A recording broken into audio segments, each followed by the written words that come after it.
Hello and welcome to Irish Football Fan TV. It's Gary Spain here with my three talking points on Republic of Ireland 0, Finland 1. And, well, there's a lot to talk about in this game because it was a very disappointing defeat. First thing I want to talk about is our midfield.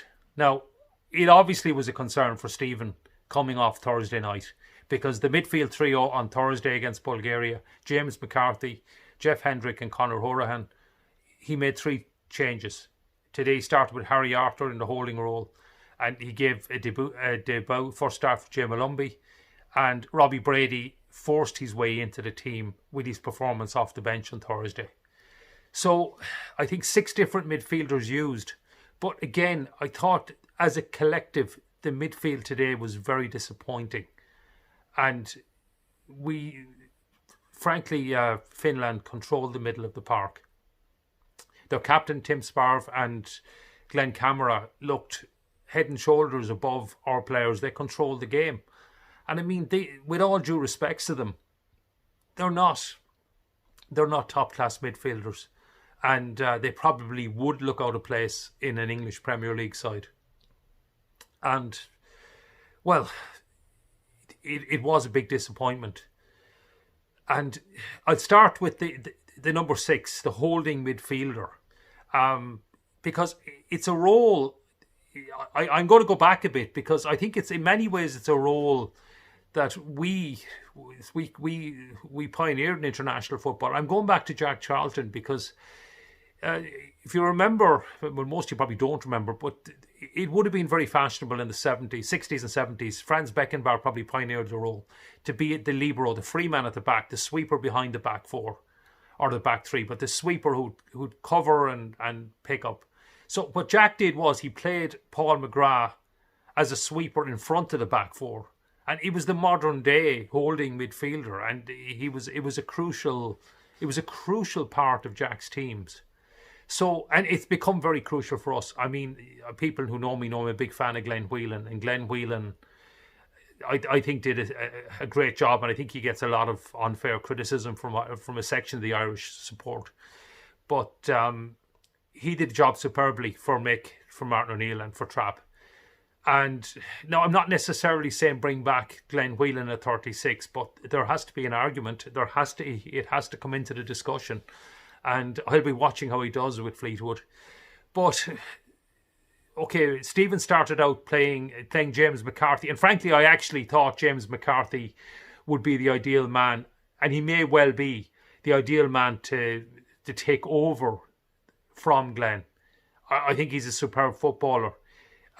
He didn't have a great game on Thursday. I know it's pre-season and maybe that it is a strange time to be playing internationals a week before the English season starts, and the players will be better for 3 or 4 games into their legs. Come Slovakia, they will be better, but they have to be better. And maybe Stephen will go back to James McCarthy, especially if he plays and gets some game time with Crystal Palace or wherever. I don't think Harry Arter is suited to the role. I think he needs to be played further forward. I don't think he gives the cover.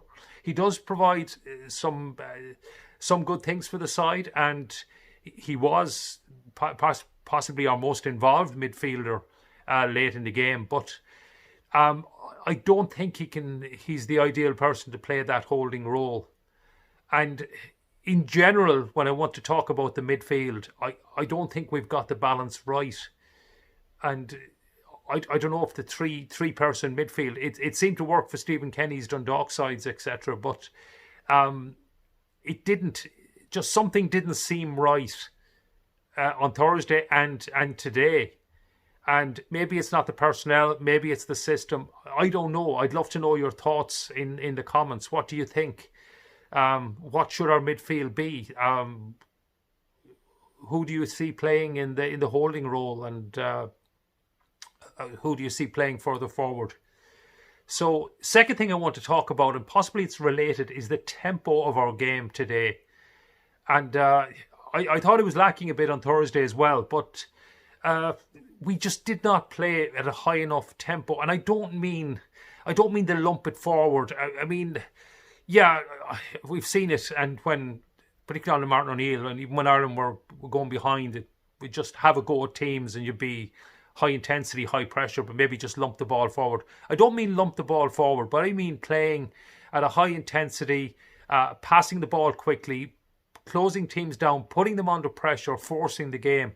We were a goal down at home to Finland today, and there didn't seem to be enough urgency, enough tempo. Now, I know I was watching it on the TV, maybe it was different in the stadium, but I don't, frankly, I don't think so, because I don't think we had the urgency, and we did create a few chances. Aaron Connolly, maybe if the other one had fallen to him right, they gifted Didsey a great chance, but he didn't take it on his left foot. But really, it was only Callum Robinson's shot that forced a good save out of the keeper. And I don't think Shane Duffy had a header from the corner near the end as well. But I don't think we really looked like equalising, and we weren't putting Finland under pressure, even when a goal down. Frankly, they looked more likely to score. And only for a great save by Darren Randolph, it could have been worse.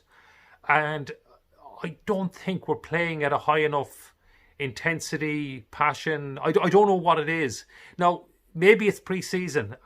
Am I being too critical? Is it? I don't know. But I mean, they're just... And I know I'm one to talk about giving Stephen Kenny time. We do need to give him time, and it will be evolving. But our next game is against Slovakia, and we could be out of the Euros after that. And I don't think we can afford that.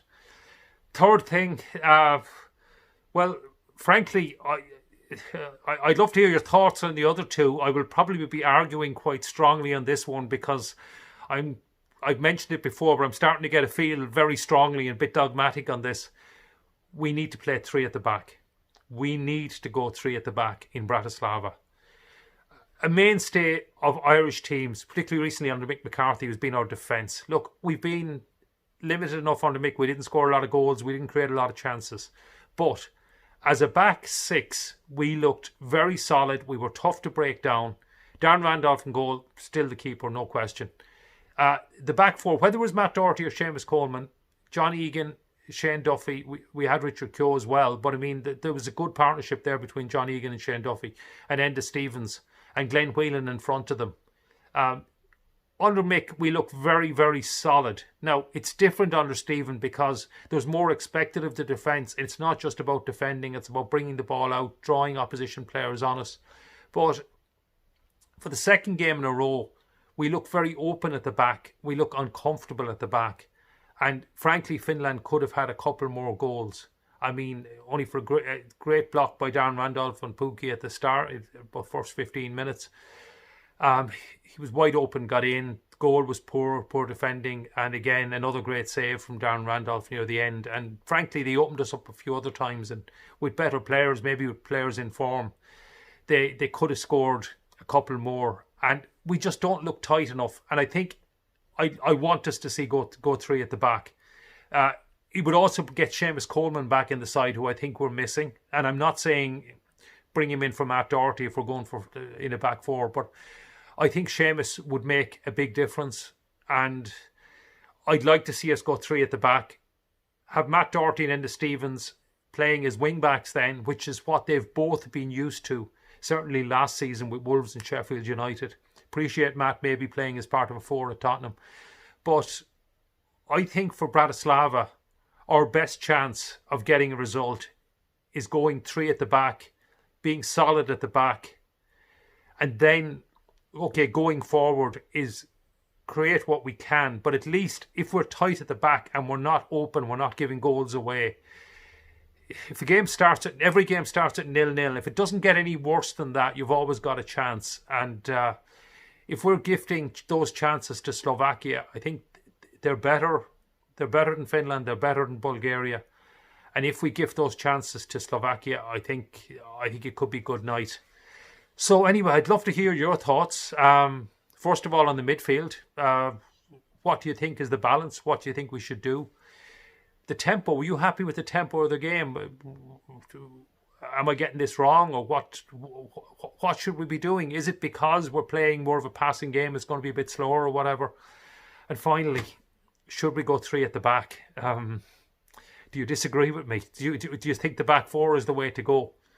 Anyway, let us know your thoughts in the comments, and don't forget to like and subscribe.